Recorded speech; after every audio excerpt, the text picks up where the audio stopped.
KP کی بات چل رہی ہے، خیبر پختونخوا کی بات چل رہی ہے، انتہائی افسوسناک وہاں پر جو صورتحال ہے اس وقت وہ کریٹ ہو چکی ہے. لیکن میں چاہوں گا آپ اس پہ رسپونڈ کریں اور یہ بتائیں کہ چیئرمین PTI بیرسٹر گوہر صاحب نے یہ بیان دیا. انہوں نے کہا کہ قدرتی آفات تو آتی رہتی ہیں، ان کو ہم روک نہیں سکتے. لیکن سر سوال یہاں پر یہ پیدا ہوتا ہے کہ یہ قدرتی آفات تو ہر سال آئیں گی. کیا ہر سال ہم یہی جواز پیش کریں گے کہ بھائی ہم قدرتی آفات کو روک تو نہیں سکتے اور اموات ہو رہی ہیں تو ہوتی رہیں؟ مطلب کیا یہ ایکسیپٹیبل ہے؟ کیا ہمارے پاس ارلی وارننگز نہیں تھیں؟ کیا ہمیں پریکاشنز نہیں لینی چاہیے تھیں؟ دنیا بھر میں آفات آتی ہیں لیکن اس کے لیے میکانزم تیار کیا جاتا ہے، کوئی پالیسی مرتب کی جاتی ہے کہ ہمارے پاس ایسا کچھ نہیں تھا؟ دیکھیں علی صاحب کہ قدرتی آفات جو ہوتی ہیں نا، یہ تو آپ نے ابھی دیکھا کہ امریکہ میں چند دن پہلے دیکھا کہ کس طریقے آئیں اور پورے شہر کے شہر بہا کے لے گئے. اس پہ کوئی سیاست نہیں ہونی چاہیے. یہ ایک قدرتی آفات اس سے پہلے پنجاب میں بھی، چکوال کے علاقے میں جہاں بھی ہے، پاکستان کے جس حصے میں بھی قدرتی آفات ہے وہ ہمارے لوگ ہیں، ہماری اسٹیٹ ہے، اور ہم اس میں سارے لوگ جو ہیں افسوس کا اظہار کرتے ہیں کہ ہماری اسٹیٹ میں اگر کسی کے ابھی عوام کا نقصان ہوتا ہے تو وہ ہمارا نقصان ہے، اس ریاست کا نقصان ہے. ابھی میرا خیال ہے گوہر صاحب کے اور بیانات بھی چل رہے تھے.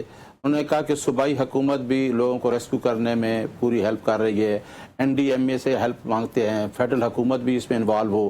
اور میرا خیال جس طرح آپ کا آرٹیکل 245 ہے، فوج ہمیشہ ڈیزاسٹر کے معاملے میں اگر زلزلہ ہو، سیلاب ہو، امداد کرتی ہے.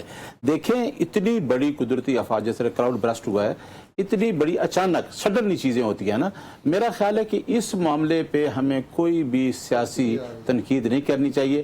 ہر جگہ سے وہ یہ کہہ رہے ہیں چیئرمین صاحب کہ ہمیں لوگوں کو ریسکیو کرنا ہے، ان کی امداد کرنی ہے.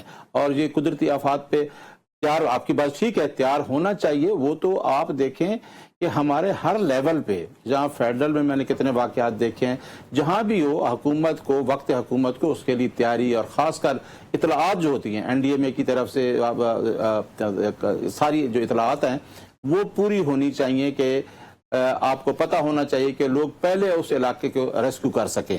تو میرا خیال اس پہ کوئی پالیٹکس نہیں ہے. حکومت بھی، ہم فیڈرل حکومت سے بھی کہہ رہے ہیں، تمام اداروں سے کہہ رہے ہیں جو انوالو ہیں کہ آ کے لوگوں کو ریسکیو کریں اور ان کو، کیونکہ بنیر میں آپ نے بتایا، باجوڑ میں 2-3 جگہ اور بھی اتنی زیادہ اس طرح کے ہوا ہے، سیلاب ہے کہ وہاں ریسکیو کے لیے ہمیں ہیلپ آؤٹ ہونا چاہیے.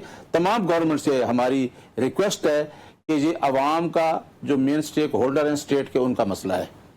نیازی اللہ نیازی صاحب، آپ ٹھیک ہے، آپ نے درست بات کی، اس پہ پالیٹکس نہیں ہونی چاہیے، بالکل بھی نہیں ہونی چاہیے. لیکن میرا سوال وہیں پر ہے کہ آفات تو دنیا بھر میں آ رہی ہیں، ہزاروں ایکڑ پر اراضی جل جاتی ہے، جنگلات جل جاتے ہیں، لیکن ڈیتھ ٹول بہت کم ہوتا ہے. اس کے لیے پہلے سے تیاری کی جاتی ہے، پہلے سے پریکاشنز لی جاتی ہیں، پہلے سے پالیسی مرتب کی جاتی ہے، انفراسٹرکچر کو دیکھا جاتا ہے. کہ یہاں پر ایسا کچھ نہیں کیا گیا تھا؟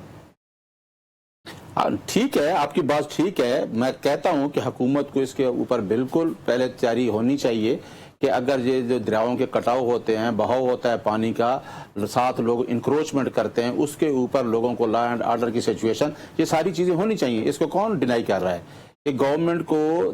دیکھیں ابھی آپ راولپنڈی میں دیکھیں نا، لئی کے کنارے لوگوں انکروچمنٹ کی ہوتی ہے، دریاؤں کے کنارے کی ہوتی ہے. تو یہ جو بھی کنسرن گورنمنٹ ہوتی ہے اس کا ہی مینڈیٹ ہوتا ہے، اس وہی رسپانسبل ہوتی ہے. تو یہ حکومت کو بالکل ایسی چیزوں پہ دیکھنا چاہیے کہ اگر لوگوں کے لیے فلاح کے لیے حکومت بنائی جاتی ہے نا، تو بالکل دیکھنا چاہیے. میں ایڈمٹ کرتا ہوں